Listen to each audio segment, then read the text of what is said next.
नमस्कार, जय हिंद, वंदे मातरम। आप सभी विद्यार्थियों का स्वागत है आपके अपने यूट्यूब प्लेटफॉर्म उदय एजुकेशन में। विद्यार्थियों, आज के इस वीडियो में लेके आया हूँ राजस्थान बोर्ड एग्जाम 2024 की दृष्टि से इम्पोर्टेंट कक्षा 8 का गणित विषय का पेपर, जो कि आपके 30 मार्च को होने वाला है। उसकी दृष्टि से वेरी मोस्ट इम्पोर्टेंट ये प्रश्न पत्र रहेगा और बिल्कुल आप सभी विद्यार्थियों के लिए ये पेपर वरदान साबित होने वाला है, क्योंकि इस पेपर में से कई सारे प्रश्न आपके एग्जाम में सीधे ही पूछे जाएंगे और बिल्कुल आप सभी के लिए रियल पेपर ये साबित होने वाला है। तो आप सभी विद्यार्थी इस वीडियो को अंत तक देखिएगा, वीडियो को लाइक, और अभी तक आपने चैनल को सब्सक्राइब नहीं किया है तो विद्यार्थियों चैनल को सब्सक्राइब कर लीजिएगा। बिल्कुल कक्षा 8 की मैं यहाँ पे अच्छे से तैयारी करवाऊंगा। आगामी आपके हिंदी, सामाजिक, संस्कृत, विज्ञान सभी विषय के पेपर इसी चैनल पे मैं अपलोड करने वाला हूँ। तो विद्यार्थियों, आप चैनल को सब्सक्राइब कीजिएगा, साथ ही इस वीडियो को कहाँ से देख रहे हैं कमेंट करके जरूर बताइएगा। विद्यार्थियों, इस प्रश्न पत्र को पूरा देखना है, उत्तर सहित मैं आपके लिए लेकर आया हूँ। बड़ी ही मेहनत की है तब जाके ये वीडियो आपके लिए तैयार हो रहा है, तो बिल्कुल आप मेरी मेहनत के लिए वीडियो को लाइक कर दीजिएगा। चलिए बढ़ते हैं पहले प्रश्न की ओर। पहला प्रश्न, -2/9 व 3/6 का गुणा करने पर उत्तर प्राप्त होता है। आपको बताना है कि -2/9 व 3/6 का गुणा करने पर उत्तर प्राप्त क्या होगा। 1/9, 2/9, -2/9 या फिर -1/9। तो विद्यार्थियों, इसको आप गुणा करोगे तो आपके सामने जो उत्तर निकल के आएगा वो आएगा ऑप्शन नंबर द -1/9 इसका सही आंसर रहेगा। फिर उसके बाद में दूसरा प्रश्न, ये भी बहुत इंपॉर्टेंट है विद्यार्थियों, कि एक स्तर वाले रैखिक समीकरण का व्यापक रूप है। आपको बताना है एक स्तर वाले रैखिक समीकरण का व्यापक रूप कौन सा है। 2x² plus bx plus c बराबर 0, ay² बराबर c, या फिर ऑप्शन स, तो इसका सही आंसर होगा ऑप्शन नंबर स, ax प्लस b बराबर 0, यानी ऑप्शन नंबर स रहेगा इसका सही आंसर। फिर उसके बाद में तीसरा प्रश्न, ये भी बहुत इंपॉर्टेंट है विद्यार्थियों, चतुर्भुज के सभी अंतः कोणों के मापों का योग होता है। आपको बताना है कि चतुर्भुज के सभी अंतः कोणों के मापों का योग कितना होता है। 360 डिग्री होता है। एक कोण है वो 90 डिग्री का और सभी कोण हो गए आपके 360 डिग्री के। तो ऑप्शन नंबर स रहेगा इसका सही आंसर। फिर उसके बाद में अगला प्रश्न है प्रश्न संख्या 4, बहुत इंपॉर्टेंट है विद्यार्थियों, निम्न में से किस संख्या की वर्ग संख्या के अंत में 1 आएगा। आपको बताना है कि किस संख्या के वर्ग में 1 आएगा। तो बिल्कुल इसमें आपका सही आंसर होगा 109। 109 में जो वर्ग संख्या के अंत में है आपके 1 आने वाला है, तो इसका सही आंसर ऑप्शन नंबर अ रहेगा। फिर उसके बाद में अगला प्रश्न है पांचवा, कि 9 की घन संख्या होगी। आपको बताना है कि 9 की घन संख्या क्या होगी। घन का मतलब क्या होता है आपको पता ही है, 9 का गुणा 9 से करना है और फिर उसका गुणा है वो फिर से 9 से करना है। तो 9 81 और 81 का गुणा 9 से कीजिएगा आप, तो आपके सामने सही उत्तर निकल के आएगा। तो 81 का गुणा आप 9 से करते हैं तो 729 इसका सही उत्तर निकल कर आता है। इसका मतलब है आपका सही आंसर क्या होगा, ऑप्शन नंबर द 729। तो विद्यार्थियों, पांचवा प्रश्न है वो इसी टाइप का आपके एग्जाम में आएगा, आपको ध्यान रखना है। पांचवा प्रश्न है वो घन संख्या से संबंधित आएगा। घन संख्या कैसे निकाली जाती है आराम से आप देख लीजिएगा। बस घन संख्या का मतलब होता है जो भी संख्या होती है उनको 3 बार गुणा करना। जैसे कि 6 आई तो 6 इंटू 6 इंटू 6 कर देना है। तो 6 का पारा 6 बार 36, अब जो 36 आया ना उसका पारा 6 बार बोलना है, तो आपका सही आंसर आ जाएगा। अब 5 का निकालना है तो 5 इंटू 5 इंटू 5, मतलब 5 का पारा 5 बार 25। अब 25 का पारा 5 बार बोली तो आपका सामने से क्या उत्तर निकल के आएगा 125। तो इस तरह से आपको उत्तर निकालना है। फिर उसके बाद में छठा प्रश्न है, निम्नलिखित में से सही है। आपको बताना है कि इनमें से सही क्या है।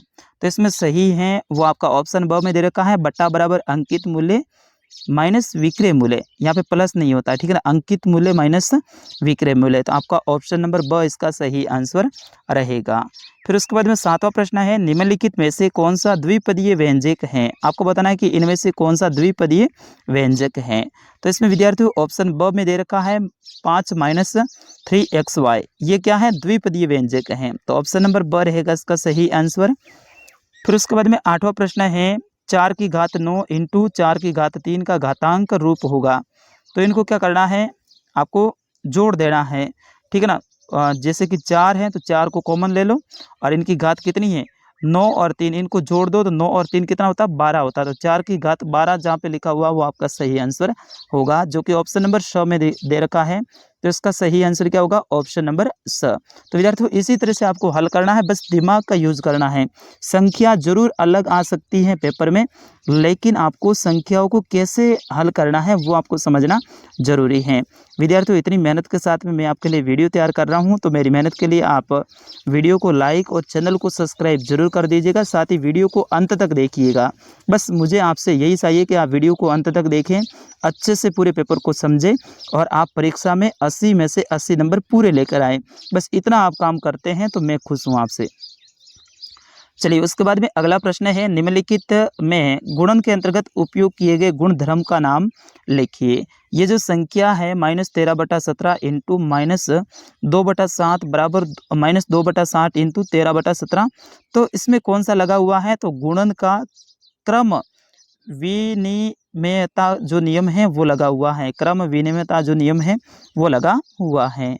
फिर उसके बाद में अगला प्रश्न है, प्रश्न संख्या 10, समीकरण 2x/3 + 1 बराबर 7x/15 + 3 को हल कीजिए। तो इसको हल करना है तो बिल्कुल इसी प्रकार का आपका प्रश्न आएगा। देखिए मैंने यहाँ पे पूरा उत्तर ले रखा है, आराम से आप इसको वीडियो को रोकिएगा या फिर स्क्रीनशॉट लीजिएगा, फिर उसके बाद में इसको पढ़ लीजिएगा। आराम से आपको याद करना है, इसी टाइप से आपको करना है, इसका उत्तर हल निकालना है। फिर उसके बाद में 11वां प्रश्न है ना, ये बहुत इंपॉर्टेंट है। निम्नलिखित संख्याओं के प्रत्येक के घन के इकाई अंक ज्ञात कीजिए। ये भी उसी तरह का है जिस तरह से मैंने पहले बताया था, घन वाला जो आपका प्रश्न 5वां उसी टाइप का है। जैसे कि 8888 हैं, तो इनका इकाई के घन का अंक ज्ञात करना है। तो जो लास्ट में संख्या है ना उनका घन निकालना है आपको सिर्फ। जैसे कि यहाँ पे इकाई पे 8 है तो 8 का घन निकालना है, यहाँ पे इकाई पे 9 है तो 9 का घन निकालना है। घन कैसे निकाला जाता है अभी मैंने आपको बताया। 8 है तो 8 इंटू 8 यानी 8 इंटू 8 इंटू 8 3 बार करना है। अब 9 है तो 9 को भी ऐसे ही करना है, 9 इंटू 9, तो इनको भी 3 बार करना है। जैसे कि 8 का पाड़ा 8 बार 8 और फिर उसके बाद में उस जो संख्या आती है उसमें आपको 8 का गुणा कर देना है, ठीक है ना। तो इसका सही आंसर आपके सामने निकल के आ जाएगा। 8 का पाड़ा 8 बार 72, 72 का पाड़ा 8 बार बोलिएगा तो आपके सामने जो सही उत्तर है वो आपके निकल के आएगा। सॉरी 8 का पाड़ा 8 बार 66 और 66 का पाड़ा 8 बार बोली तो आपके सामने 512 निकल के आएगा। और उसी तरह से 9 का पाड़ा 9 बार 81 और 81 का पाड़ा 9 बार बोली तो आपके सामने सही उत्तर निकल के आएगा 729। तो इसमें देखिए 512 में इकाई का अंक 2 है तो इसका सही उत्तर क्या होगा 2। तो 8888 के घन का इकाई का अंक 2 है। और उसी तरह से 149 में भी आप निकालोगे तो 729 आता है, तो इसमें लास्ट में 9 है, अतः 149 के घन का इकाई का अंक क्या होगा 9 होगा। तो इस तरह से आपको ये एक लाइन भी लिखनी पड़ेगी। ऐसा लिखोगे तो आप पूरे में से पूरे नंबर लेकर आओगे और मुझे पूरा विश्वास है कि मेरे पढ़ाए हुए सारे बच्चे अच्छे से इस प्रश्न को करके आएंगे। अब दोबारा से देख लीजिएगा किस तरह से करना है, आराम से आप देखिएगा और इसी तरह से आपको उत्तर देना है। फिर उसके बाद में अगला प्रश्न है, प्रश्न संख्या 12 कि निम्नलिखित का अनुपात ज्ञात कीजिए। आपको अनुपात ज्ञात करना है, जैसे कि एक साइकिल की 15 किलोमीटर प्रति घंटे की गति से एक स्कूटर की 30 किलोमीटर प्रति घंटे की गति से। साइकिल है वो 15 किलोमीटर चल रही है 1 घंटे में, जबकि स्कूटर है वो 30 किलोमीटर चल रहा है। तो इनका अनुपात निकालना है। जैसे कि साइकिल तथा स्कूटर की गति का अनुपात, तो साइकिल का कितना है 15 किलोमीटर 1 घंटा और स्कूटर का कितना है 30 किलोमीटर 1 घंटा। तो 15/30 इनमें आपको भाग दे दीजिए। तो इसका सही आंसर क्या है, 15 में 15 का 1 बार और 30 में 15 का 2 बार जाता है, तो 1/2 इसका सही आंसर है। इसको अनुपात में निकलना है तो 1/2 आप लिख दीजिए तो आपका सही आंसर निकल के आएगा। तो इस तरह से आपको अनुपात निकालना है। फिर उसके बाद में अगले प्रश्न की ओर बढ़ते हैं, प्रश्न संख्या 13 देखिएगा, निम्नलिखित कथनों को पढ़कर सत्य और असत्य के सामने उपयुक्त चिन्ह है वो आपको अंकित करना है, यानी सत्य और असत्य आपको बताना है। तो पहला है इसमें आपका सत्य है, दूसरे में असत्य है, तीसरे में असत्य है और चौथे में असत्य है। आराम से देख लीजिएगा इस प्रश्न को, क्योंकि जो समझाने लायक नहीं है तो उनको ज़्यादा समय अपन को वेस्ट नहीं करेंगे। फिर उसके बाद 14वां प्रश्न है, रिक्त स्थान की पूर्ति कीजिए। जैसे कि एक समचतुर्भुज के विकर्ण परस्पर लंब सम द्विभाजक होते हैं। तो इस तरह से इसमें लंब सम द्विभाजक इसका सही आंसर होगा। और दूसरा है एक आयत में विकर्ण बराबर माप के होते हैं, तो यहाँ पे बराबर लिखना है। तीसरे में बहुभुज के सभी बहिकोणों का योग 360 डिग्री होता है, इसमें 360 लिखना है। यदि समलंब की असमांतर भुजाएं बराबर लंबाई की हो तो इसे समद्विबाहु समलंब कहते हैं। फिर उसके बाद में 15वां प्रश्न है, खंड अ को खंड ब से मिलान करना है, तो आराम से इसको मिलान कर सकते हैं आप खुद भी। फिर उसके बाद में 16वां प्रश्न है, इन प्रयोगों में आप जो परिणाम देख सकते हैं उन्हें लिखिए। पहिए को घुमाना है, आप पहिए को घुमाएंगे तो आपके सामने क्या परिणाम निकल के आएगा। दो चिक्कों को एक साथ उछालने पे आपके सामने क्या परिणाम आएगा। तो देखिए यहाँ पे ABCDA इस तरह से आपको सामने लिखा हुआ है। तो इसको क्या करोगे, पहिए को घुमाने से प्राप्त परिणाम होंगे ABCD, इनमें से कोई भी आ सकता है भाई अपने सामने। A भी आ सकता है, B भी आ सकता है, C भी आ सकता है और D भी आ सकता है। जब दो सिक्के उछालेंगे तो प्राप्त परिणाम क्या होंगे, HH यानी हेड हेड आएगा, HT यानी हेड टेल आएगा, TH यानी टेल हेड आएगा और TT यानी टेल आएगा। संकेत H का मतलब हेड होता है, T का मतलब टेल होता है, क्योंकि सिक्के में दो ही तो पहलू होते हैं ना, हेड और टेल। फिर उसके बाद में 17वां प्रश्न है, अभाज्य गुणनखंड विधि से 441 का वर्गमूल ज्ञात कीजिए। 441 का करना है। 441 में आपका 2 का भाग नहीं जाता है, 3 का जाता है। तो 3 का देंगे तो 147 आएगा, 147 में 3 का देंगे तो 49 आएगा, 49 में 7 का दे दो, 7 बार जाएगा और 7 में 7 का 1 बार जाएगा। तो अपने सामने उत्तर क्या निकल के आया, 3 इंटू 3 इंटू 7 इंटू 7। तो 2 के जोड़े बना दो, 3 कॉमन ले लो और 7 है इनको भी कॉमन ले लो, तो 3 का पाड़ा 7 बार बोल दो, आपके सामने सही उत्तर निकल के आएगा 21। तो इसका सही आंसर क्या होगा, 21। तो इस तरह से आपको ये वर्गमूल ज्ञात करना है। फिर उसके बाद में अगला प्रश्न है, एक बहुभुज की भुजाओं की संख्या ज्ञात कीजिए यदि इसका प्रत्येक अंतःकोण 165 डिग्री का हो। तो इसमें आपको ज्ञात करना इस तरह से, देखिए मैंने पूरा उत्तर है आपके सामने लिख कर रखा है, आराम से इसको आप पढ़ लीजिएगा। इसका जो उत्तर है वो 24 निकल के आएगा। इस तरह से आप हल करोगे तो इसका उत्तर है वो 24 निकल के आएगा। फिर उसके बाद में 19वां प्रश्न है, 5% वार्षिक दर से 15,000 रुपये का 2 वर्ष के अंत में ब्याज और भुगतान की जाने वाली कुल राशि है वो ज्ञात करनी है। तो ये भी प्रश्न बहुत इंपॉर्टेंट है विद्यार्थियों, अच्छे से आप याद कर लीजिएगा। जैसे कि 5% दर से 15,000 रुपये का 2 वर्ष के लिए ब्याज और भुगतान की जाने वाली राशि, तो 2 वर्ष में इसमें जो ब्याज है वो 1500 आएगा 5% के हिसाब से, और टोटल 15,000 हैं तो उसको आप 16,500 देंगे वापस, क्योंकि 1500 ऐड हो गए हैं। उत्तर निकालोगे तो आपके सामने उत्तर आ जाएगा, देखिए इस तरह से यहाँ पे आएगा। फिर उसके बाद में 20वां प्रश्न है, यदि 15 श्रमिक किसी दीवार को 48 घंटे में निर्मित कर सकते हैं, इसी कार्य को 30 घंटे में पूरा करने के लिए कितने श्रमिकों की आवश्यकता होगी।